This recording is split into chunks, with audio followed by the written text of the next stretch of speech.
बहुत बहुत शुक्रिया आपका कि आपने एक अहम मौजू पर मुझे बोलने का मौका इनायत फरमाया। और बड़े अफसोस की बात है कि बड़ी धूमधाम से हुकूमत की तरफ से इस बात को रखा गया, मगर 30 से ज़्यादा MP यहाँ पर मौजूद नहीं हैं।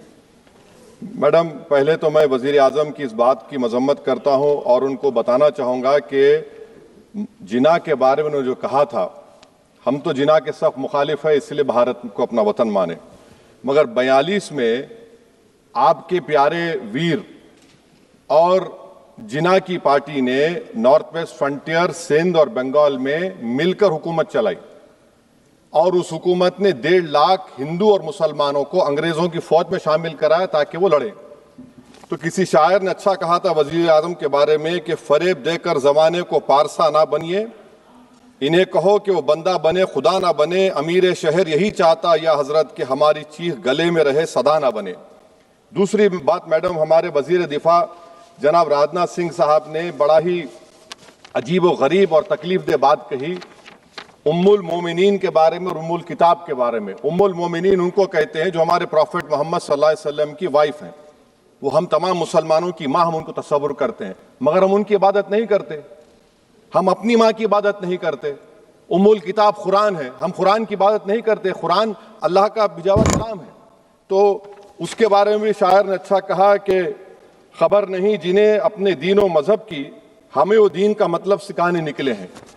अहम बात यह है कि मैडम, हमारे मुल्क का आइन का इस लफ्ज से आगाज होता है वी द पीपल। इसका आगाज भारत माता के नाम से नहीं होता है। हमारे संविधान का जो प्रियम्बल है वो क्या कहता है? Liberty of thought, expression, belief, faith and worship. अगर दस्तूर का ये पहला सफा ये बात करता है तो फिर कैसे किसी शहरी को किसी खुदा, देवी, देवता की इबादत करने पर या सजदा करने पर मजबूर किया जा सकता है? आप ही की पार्टी से आज की जो बातें हुई है इसी कब हो रही हैं। हमारे कॉन्स्टिट्यूंट असेंबली में मैडम एक मोहतरमा थी रोहिणी कुमार चौधरी ने एक तजवीज दी थी कि प्रियम्बल में किसी देवी के नाम से शुरू हो। उन्होंने खास तौर से वंदे मातरम का जिक्र किया, मगर उसको कबूल नहीं किया गया। फिर KV कामत साहब ने एक तजवीज दी कि इट्स सिटीजन्स को बदलकर हर सिटीजन्स किया जाए और खुदा के नाम से शुरू किया जाए, वो तरमीम को मुस्तरद कर दिया गया। हमारे संविधान का उसूल यह है कि भारत क्या है, उसकी अवाम है, अवामी कानून की मुसन्निफ है, अवाम की मर्जी से सबसे बालातर है, अवामी हाकिम है। मुल्क किसी खुदा, देवी, देवता, मजहबी इलामत के नाम से नहीं चलता, ना मुल्क किसी एक मजहब की मिल्कियत है। इसीलिए बाबा साहब अम्बेडकर ने क्या कहा था? उन्होंने मदर इंडिया के नजरिए को मुस्तरद किया। बाबा साहब ने एक नई इस्तिलाह वजह कर दी और कहा कि भैक्षित भारत, ये बाबा साहब अम्बेडकर ने कहा। अब मैडम, अगर मजहबी आजादी इस आइन का बुनियादी उसूल है तो सवाल यह पैदा होता है कि उस वक्त हमारे जो कॉन्स्टिट्यूंट असेंबली के प्रेसिडेंट थे जनाब राजेंद्र प्रसाद साहब ने किस बुनियाद पर वंदे मातरम को कौमी तराना करार दिया? ना तो कोई सेक्यूरिटी रेजोल्यूशन है इसके बारे में। मैडम, मैं आपको बताना चाहूंगा कि जुडिशरी क्या कहती है। बीजू इमैनुअल केस है 1986 का, जिसमें जिहोवा विटनेस ने कहा कि मैं नेशनल एंथम के वक्त खड़े रहूंगी, पढ़ूंगी नहीं। सुप्रीम कोर्ट ने कहा कि उसने कोई गुनाह नहीं किया। वहीं एक 2017 का केस है अश्विनी उपाध्याय का केस सुप्रीम कोर्ट का, उन्होंने कहा गाइडलाइंस दिए जाएं वंदे मातरम पर, सुप्रीम कोर्ट ने नहीं कह दिया। फिर आप आ जाइए madam, prevention of insult act national 1971, इसमें नेशनल सॉन्ग नहीं है, सिर्फ नेशनल एम्बलम और आपका नेशनल एंथम है। फिर आप आ जाइए 40th अमेंडमेंट आर्टिकल 51 है, 76 में पास हुआ, उसमें भी इसका कोई जिक्र नहीं है। मैडम, मैं आपके सामने बताना चाहूंगा कि हमारा भारत एक इसका मजमुआ क्या है। इसमें हिंदू है, मुसलमान है, सिख है, ईसाई है, जैन है, एथिस्ट है, मेहनतकश है, किसान, गरीब, मजलूम और दलित है। मगर अगर जो तकारीर आज हमने यहां पर सुनी और बाहर जो सुनते हैं, अगर भारत को देवी कहने और उसके आगे सजदा करने, तो दरअसल कौम परस्ती को, वतन से मोहब्बत को मजहब में तब्दील कर रहे, और फिर यहां पर बोल रहे कि अगर भारत में रहना है तो वंदे मातरम गाना पड़ेगा। भाई, ये तो संविधान के खिलाफ है, सुप्रीम कोर्ट के जजमेंट के खिलाफ है।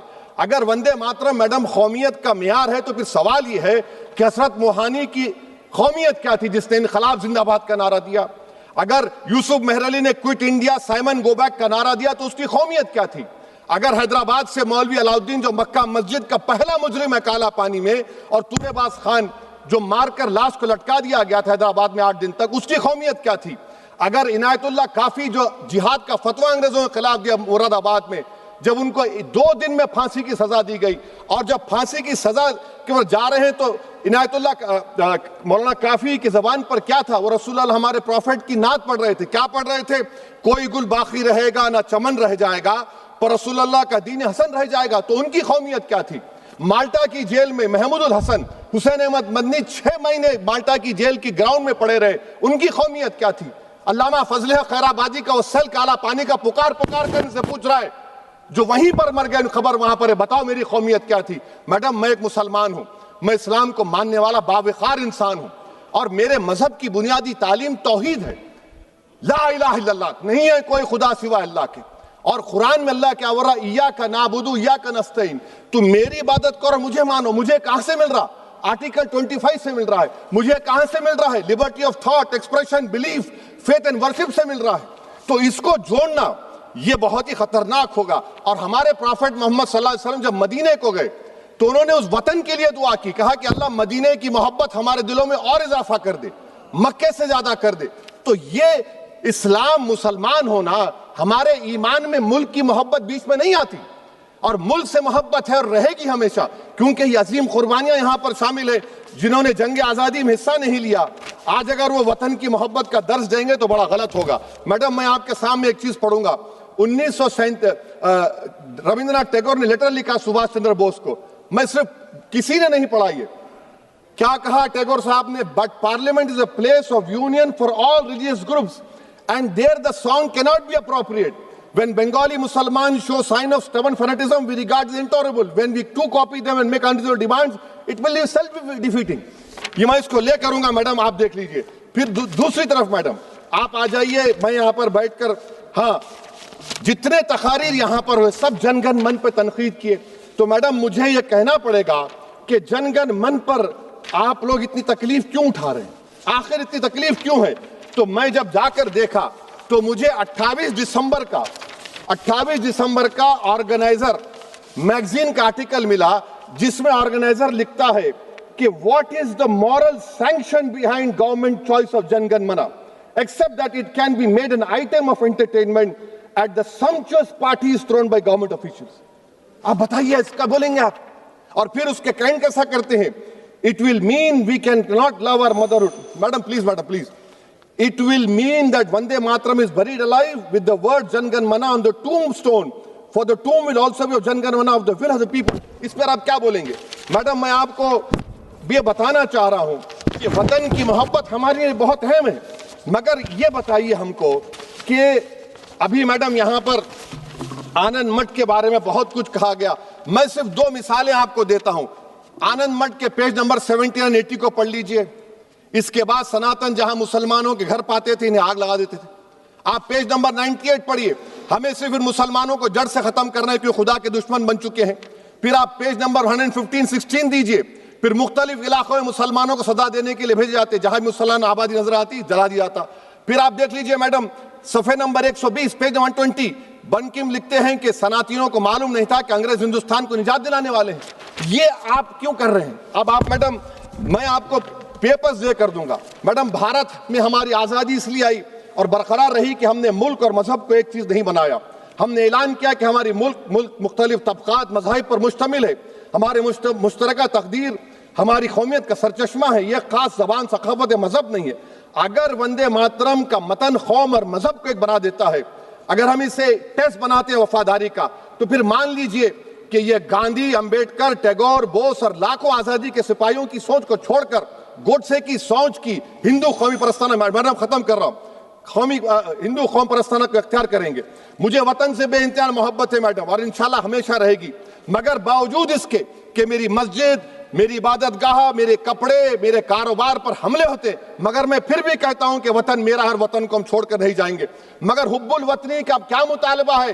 हुब्बुल वतनी ये कहता है कि वतन से मोहब्बत है तो जुल्म को खत्म करो, गरीबी को खत्म करो, बेरोजगारी को खत्म करो, जबर का खात्मा करो, अमन का गहवारा बनाओ, पाकिस्तान की दहशतगर्दी को खत्म करो, एक्सप्लॉयटेशन को रोको, शरारत को रोको, मुल्क के खिलाफ की जाने वाली साजिश खत्म करो। मैडम, भारत एक चमन है जहां पर हर फूल को खिलना चाहिए और अगर कोई इस फूल के अगर पूरे फूल खिलेंगे तो उसकी खुशबू से ये वतन मुअत्तर होगा, मगर अगर इस चमन का माली ये कहेगा कि एक ही फूल खिलेगा, तो मैं जिम्मेदारी के साथ कह रहा हूं, अगर एक ही फूल खिलेगा तो वो सहरा बन जाएगा और माली माली नहीं रहेगा, वो जल्लाद कहलाएगा। तो इसीलिए मैडम हम उम्मीद करते हैं कि हुकूमत इस पर जोर जबर ना करे। मेरा राइट है, यकीनन मैं जानता हूं कि आजादी के लड़ाई में वंदे मातरम का नारा था, मगर अगर आप इसको जबर करेंगे तो ये संविधान के खिलाफ है। वफादारी का सर्टिफिकेट हमसे मत लीजिए मैडम, खत्म कर रहा हूं, वफादारी का सर्टिफिकेट हमसे मत लीजिए। आपके बुजुर्गों के कोई एक किताब में लिख के क्या लिखा बता दीजिए, कहां पर क्या लिखा हुआ है। तो मैं मैडम मैं इस शेर पर अपनी बात को खत्म कर रहा हूं मैडम, मैं इस शेर पर अपनी बात को खत्म कर रहा हूं मैडम, मैं अपनी बात को खत्म कर देता हूं मैडम, क्योंकि आप बहुत जल्दी में हैं। कि भारत जिंदाबाद, हिंदू मुसलमान जिंदाबाद, दलित जिंदाबाद, ईसाई जिंदाबाद, आदिवासी जिंदाबाद, जो किसी खुदा को नहीं मानते वो भी जिंदाबाद, और मैडम सब पिछड़ा सब आ गया इसमें। तो हम उम्मीद करते कि इस रूह को आप समझेंगे, अगर आप सिर्फ अपनी आइडियोलॉजी को लेकर चलेंगे। और आखिर में मैडम, जनाब बंकिम चंद्रा साहब के बारे में मैं आपके सामने डॉक्यूमेंट लेकर रहा हूं कि उन्होंने बीए का एग्जाम पास नहीं किया था, 7 मार्क्स से फेल हो गए थे, ये भी रख रहा हूं। तो आप जिसको लिटरेरी जायंट बता रहे, ये नहीं है। बहुत बहुत शुक्रिया मैडम।